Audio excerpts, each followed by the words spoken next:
Okay, so a couple months ago, in anticipation of 12 months coming out from the Dresden Files, I did a thing.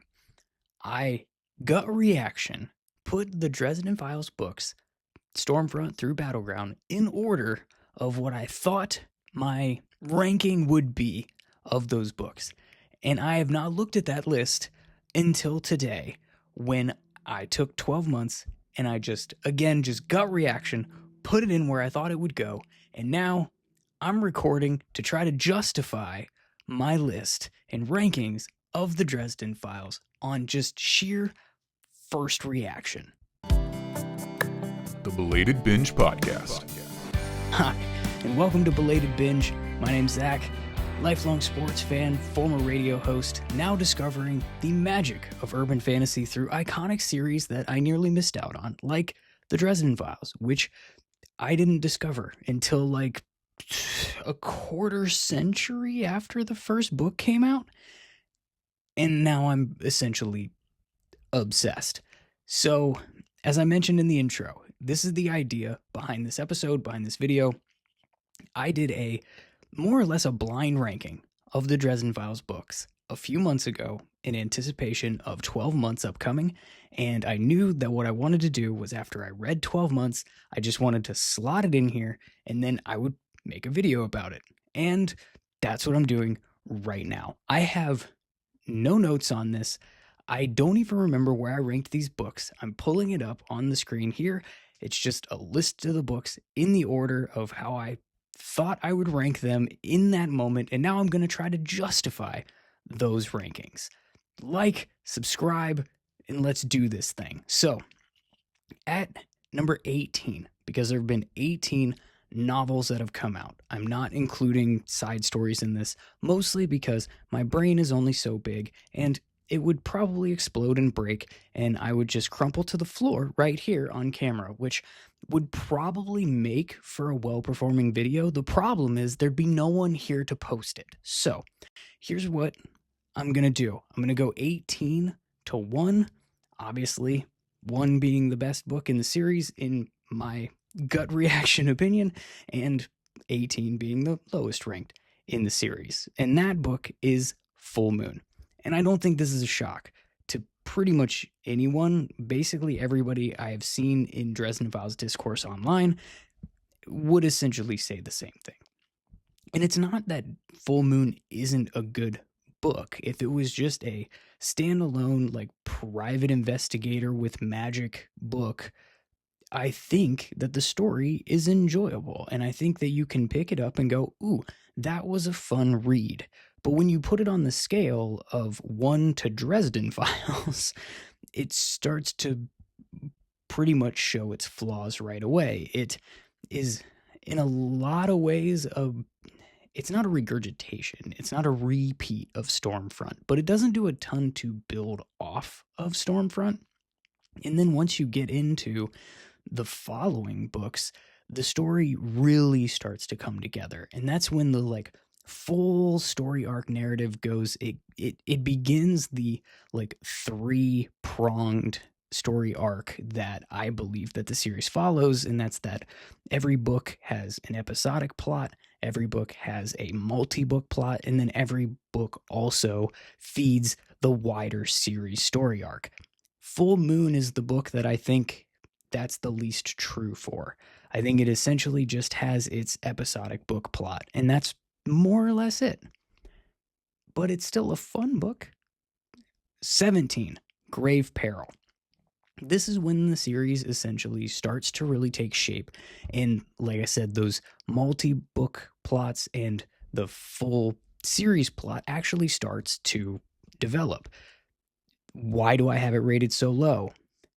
More or less just because I'm not that into the ghost story stuff. And I thought that the nightmare stuff was kind of weird with him. Oh, I should say this. Spoilers. Spoilers through 12 months, just in case I say anything from the books. Ta-da, you've been warned. The part where he's eating the magic and eating the nightmare's heart and stuff like that. That shit's just weird to me. I didn't find that to be particularly interesting. I do, in going back for like a reread of this book, I did enjoy it more on a reread than I did the first time that I read the book, but I still just, that part of the lore is my least favorite part of the lore. I'm just not that into ghosts and spirits and that kind of thing. It's just not really my cup of tea, which is why it's not shocking that 16 is Ghost Story. Same thing here. The story was way better, I think, on a reread. And in full transparency, I do audiobooks. And one of the things that actually really lent itself for me is that the first time that I experienced Ghost Story was on the version of the audiobook that was not voiced by James Marsters. So that actually was a bit of a challenge for me as I was going through that book the first time, because I, like, once you've had the gold standard of Harry Dresden in audiobook form, hearing somebody else's take just kind of sucks. And so it did dampen the mood for me that first time through. But I have since re-experienced it via the audiobooks with James Marsters, and that did help. It was better experience. It's also, like I said, similar with Grave Peril. The story itself I enjoyed more on a reread than and I keep saying read. You heard me say I use audiobooks, and it probably means that you're going to say, you don't know how to read and you have no idea how right you are. It was much better the second time that I experienced that story, but still, I'm just not that into spirits and ghosts, and it's really just not my thing. That's also why I haven't been able to get into Supernatural, the TV show. It's been so, like, the first season, and I don't know if it continues after that, but the first season is basically just a bunch of spirits and ghosts, and I'm like, this isn't my thing. 15, Peace Talks. Peace Talks was hard for me to rate because I feel like it needs to be Peace Talks and Battleground. They should have been one book, like they were intended to be by Jim Butcher, and I think when the author intends for something to be one story, you should probably let them tell that story, because I think that, honestly, both Peace Talks and Battleground were hurt by the rewrite that was necessary. I think it's clear in Peace Talks that there's kind of some fluff and filler in there that was not intended to be there, just to make it its own book. And I think in terms of its ending, it's just not a strong ending to a book. I don't think it's strong at all. For, again, on the scale of Dresden Files, if you just pick this book up and read it and know that, there's a part 2 coming, it's an intriguing book. The plot stuff is good. It just doesn't hold up to other entries in the series on its own, because it wasn't really meant to. And I don't know. I feel like when I re-listened to this book, I'm pretty sure I was texting with cousin Amy, who, if you're new to the pod, is the biggest supporter of this podcast and responsible for my little icon artwork, and she's awesome. Shout out to cousin Amy. But I was texting her during it, I feel like I don't know that I could pinpoint exactly what was added, but I feel like I can feel when something wasn't really supposed to be here and was just added in to stretch this into its own story. So that's my problem with Peace Talks. Plus, McCoy is awful in that book. Number 14, this is where I've got Stormfront. The nostalgia of, kicking things off, being the first book, that I tend to put more weight on the first book of a series than probably other people do in terms of my feelings on it, because it's the thing that got me into it. If that first book didn't interest me, then I wouldn't have read the rest of them. And that, that means something to me. I do this, when I ranked the Harry Potter books at one point in time, and Sorcerer's or Philosopher's Stone was way higher on that list than probably the story itself maybe warranted, but just knowing this was the beginning of something truly iconic. that means something to me when I'm doing a book ranking, especially one where I'm just kind of going off of my gut, just looking at the book list and going, yeah, I think that one falls here, that one falls here, that one falls here, and kind of running through it, sort of half, half blind, if you will. Then that nostalgia, that rooting me into the story and getting me excited for the next book, that did a lot of work for Stormfront. For number 13, this is where I've got Battleground. Again, it should have been combined with Peace Talks like it was supposed to, because the problem that I have with Battleground is that everything was happening the whole time. It was on 10 from page 1 all the way through the end. And if you had the balance that Peace Talks and Battleground give each other as two separate books into one, and you cut out some of the fluff, then I think that it may have been a long book, but it would have been a better book, in my opinion, than either one of them standing alone. And I'm going to say something that is maybe a little bit controversial for the fandom, when it comes to Dresden Files. My favorite part of the Dresden Files isn't always the climax, the battle scene, the everything is going crazy and these descriptions are all over the place and it's just chaos everywhere. And I enjoy being in those scenes, but they're not the thing that I'm most excited about a Dresden for. And Battleground, it truly feels like just a continuous, that's it. It's all chaos and battle and just, just overstimulating. And there were a few places where Butcher clearly tried to slow down the pacing and give you respites, in between, probably because, again, it wasn't supposed to be its own book, and he knew you couldn't just have people, spiked for the entire book. But I still felt like that was the outcome, even though it felt like he tried to not have that be the case. That's still kind of where the feeling that I get with Battleground, and that's tough because it is otherwise the two together are a great story, and they would have ranked much higher if they were actually together, I think.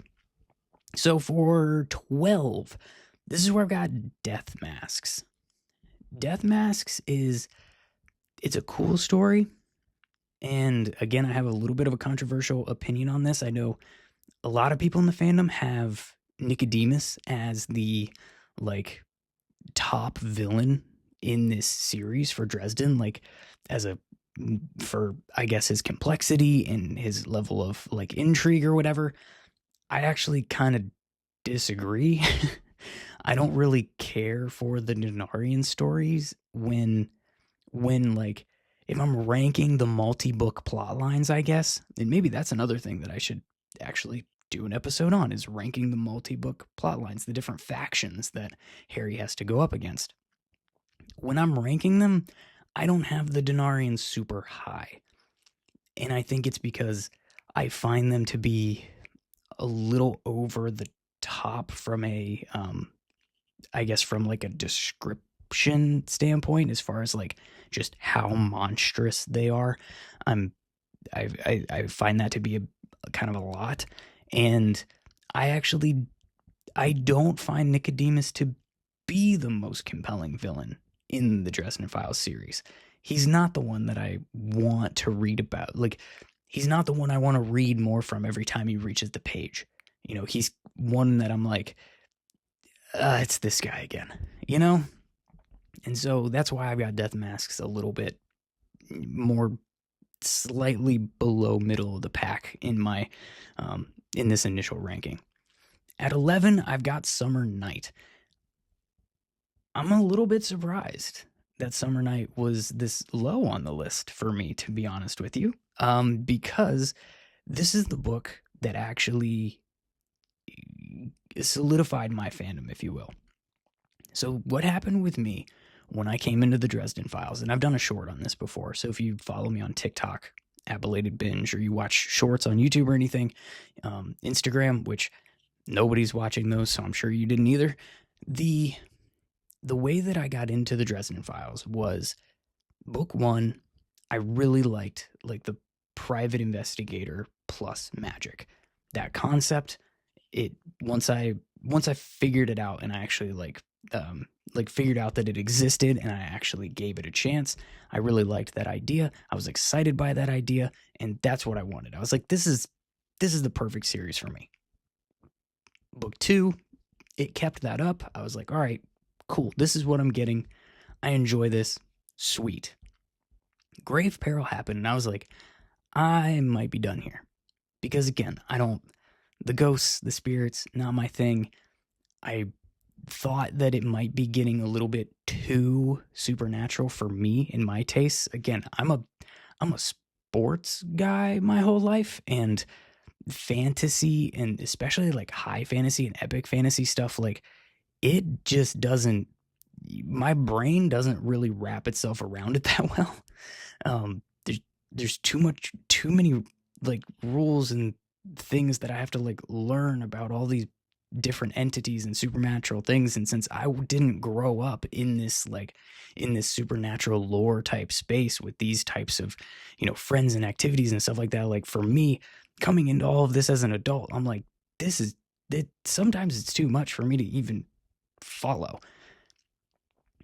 I was afraid that's where we were going when it came to my initial reaction to Grave Peril. I thought I might be done because it seemed like we were leaving the private investigator plus magic that I really enjoyed, and here what are we gonna do? Is this still gonna be for me?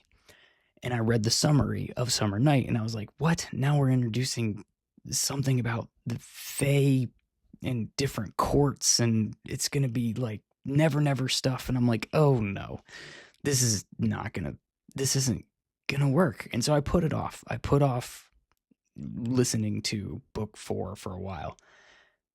And then I decided, you know what? I'm still gonna give it a shot. And then I became obsessed with the series because while yes, it did introduce way more things that I didn't think that my brain could handle, I loved it. It was so much fun. And from that point on, like I was hooked on the series. Every moment that I could get one of the audiobooks, either when my turn in line on Libby finally came up and I was able to borrow it from the library through that app, or when the third of the month came around and I got my Audible credit, it was whatever the next Dresden was, and I listened to it, and I was done in a day and a half every single time. And a lot of times I would do a re-listen right afterwards if I didn't have the next one already, metaphorically in hand. And that all started with the Summer Night. So, for me, again, I talk about getting hooked on the series. Like that was the book that did it. So I'm a little bit surprised that it didn't end up, higher on the list, which just tells you how much I've liked the books in this series. That leaves number 10, and this is where I dropped 12 months. Again, not really thinking too hard about this, but I think 12 months was a really cool entry. It obviously wasn't a normal Dresden. I actually liked the full year lens that we got. I liked having kind of multiple, things that he had to deal with. I liked things progressing the way that they did. I liked it being more focused on character stuff. Characters are why I'm here for this story, and more than the descriptions of the supernatural stuff, more than the battle scenes, more than, the lore. Like the characters are truly what keep me just glued to this series, and 12 months has a lot of that. But it's also just a really heavy book. You're dealing with a lot of grief for a lot of it, and I haven't re-listened to it yet. So gut reaction after my first, time through. And I think the reason I haven't gone back already and re-listened to it is, again, it's kind of heavy. And that's not normally something that I would use to describe a Dresden Files book. So it kind of got dropped sort of right in the middle for me. So that leaves us with number 9. This is where I've got Skin Game. Again, Nicodemus, just not my favorite villain that we have to deal with, but I do still think like the heist is fun. The introduction of Goodman Gray is fun. Like, it's a fun book.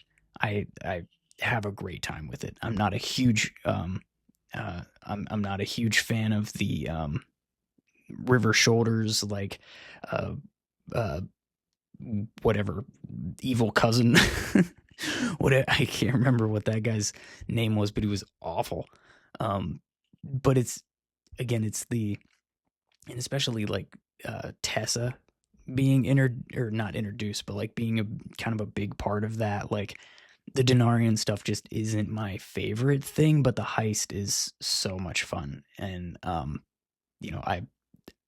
I loved that book first time, second time, all the times that I've experienced it. Number eight, I've got Turncoat, and this one again kind of surprised me because this one wasn't my favorite on a first time through book because it was so heavy Morgan, and Morgan is a character that I have never liked. I don't, in the way that I'm not supposed to, right? But just I was just so frustrated with Morgan the whole freaking book, and it was like, this is all about Morgan.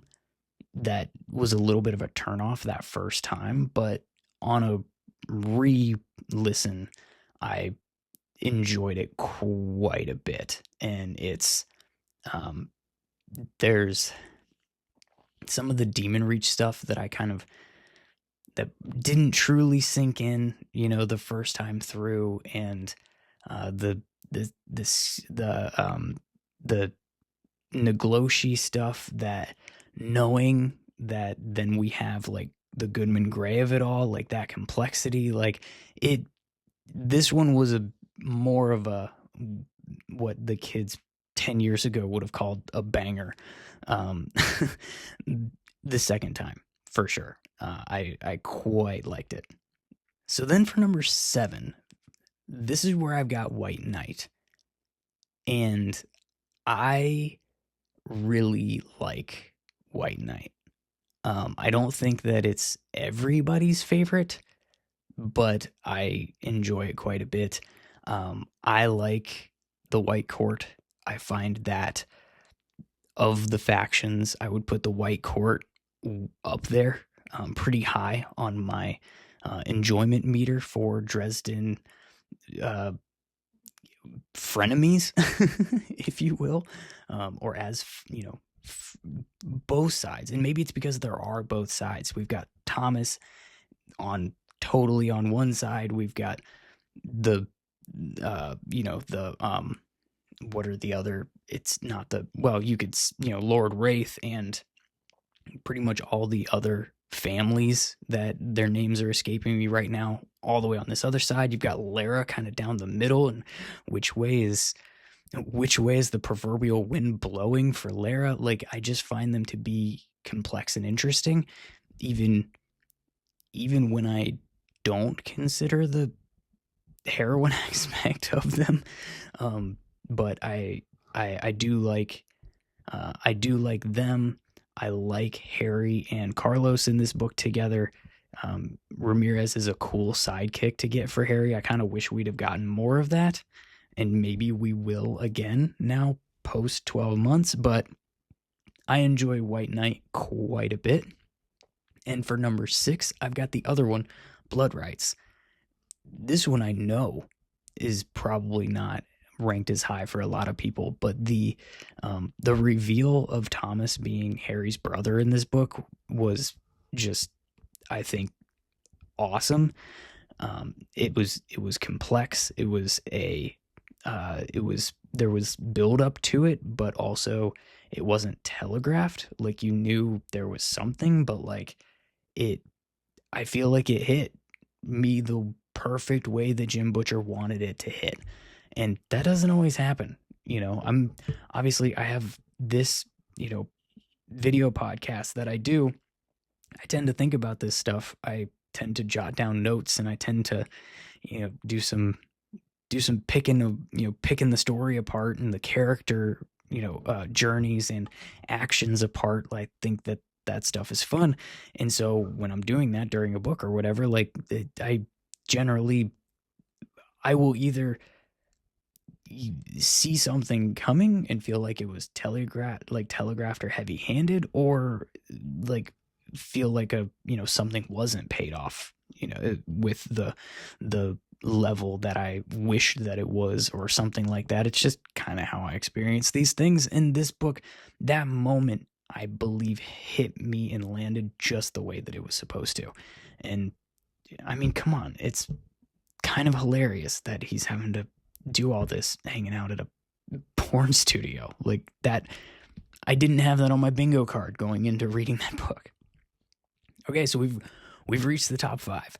At number 5, Small Favor. This one is just a chaotic ride, and it's got kind of a little bit of everything. I really like the archive, and the fact that we've got the Denarians in play here, and I still really enjoy the book, I think says a lot.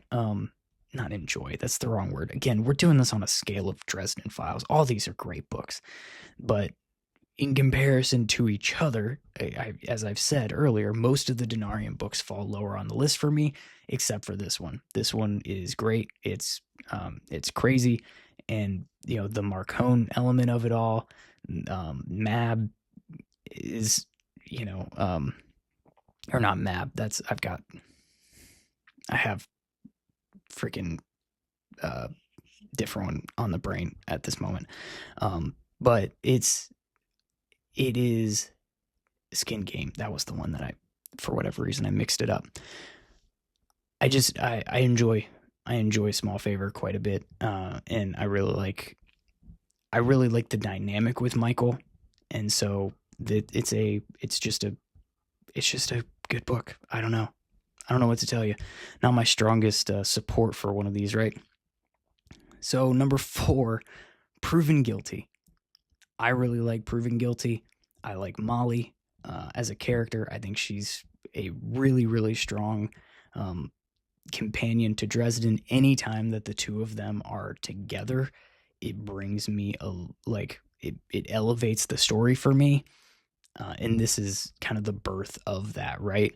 And I think she's witty and funny. I think that the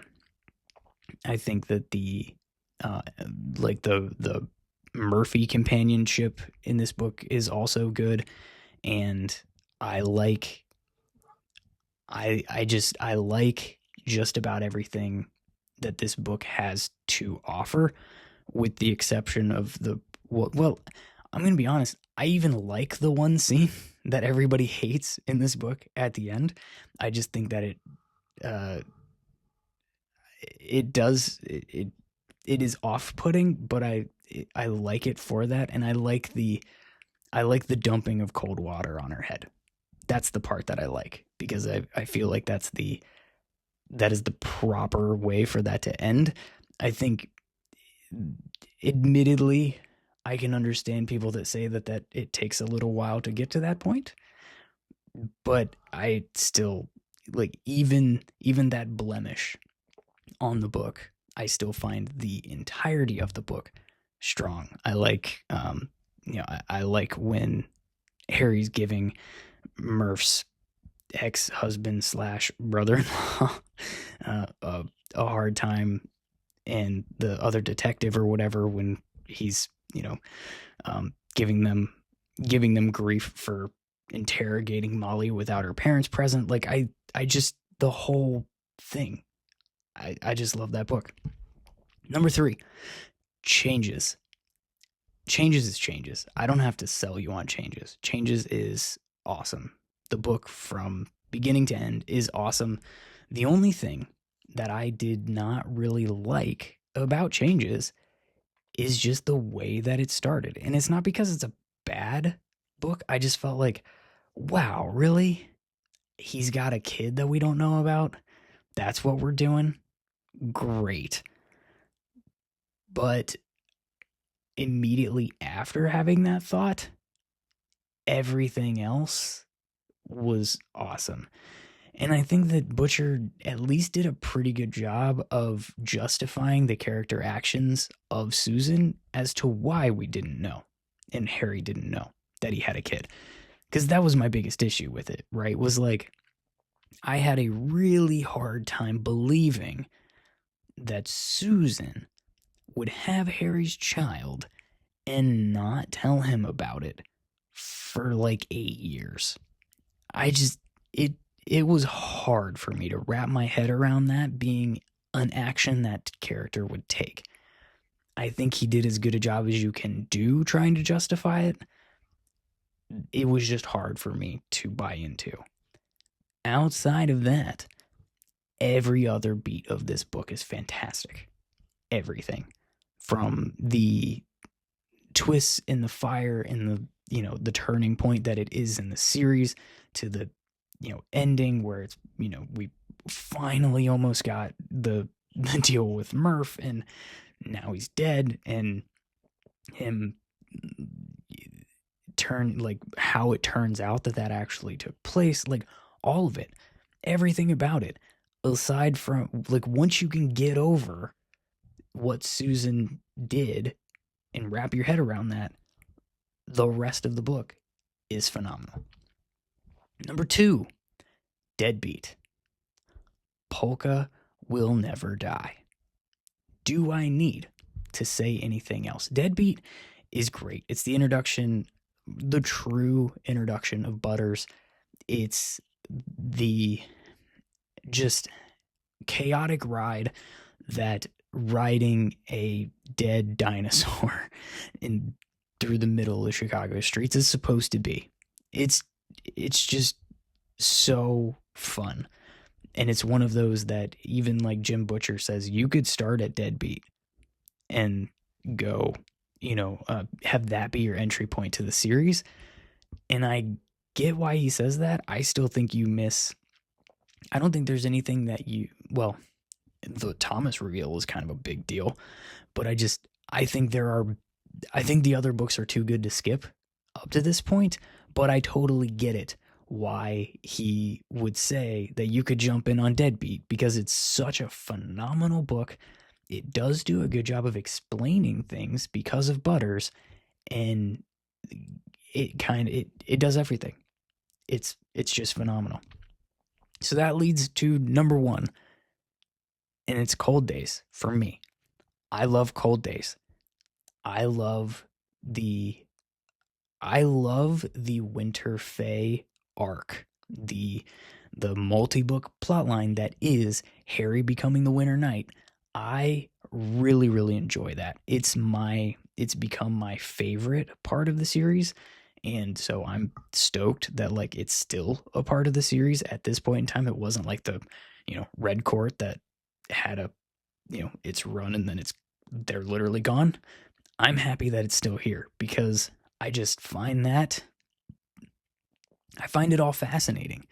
And honestly, the worst part of it for me is that Harry and Molly don't actually work together more often than they do, even though she's the Winter Lady and he's the Winter Knight. I was honestly hoping that that's what that would do, is bring them together as a pairing. Maybe not as a romantic ship, but like make them essentially partners in winter crime, right? And we haven't gotten as much of that as I was hoping we would get when it initially happened, but it's still, I think that it's awesome. I think that the twist of Molly becoming Winter Lady at the end is phenomenal. I think that the work that it does on the Nemesis plotline is really strong. I love Cold Days. I find it to be an enjoyable book from beginning to end, and there's not anything that happens within it where I'm just like, ugh, can we get past this already so we can get to the thing? There's really not any of that. It's just an awesome book, and it's Harry's return from being a ghost. And it's a great book. It's got pretty much all of my favorite elements of Dresden in one book. And unfortunately, you can't say that for all the books, because Butcher does the thing where he kind of pairs Harry up with, somebody that is going to be essentially his sidekick for that particular book, and then kind of works things around there. And then you've kind of always got some of your favorite characters kind of off to the side, not really doing their thing.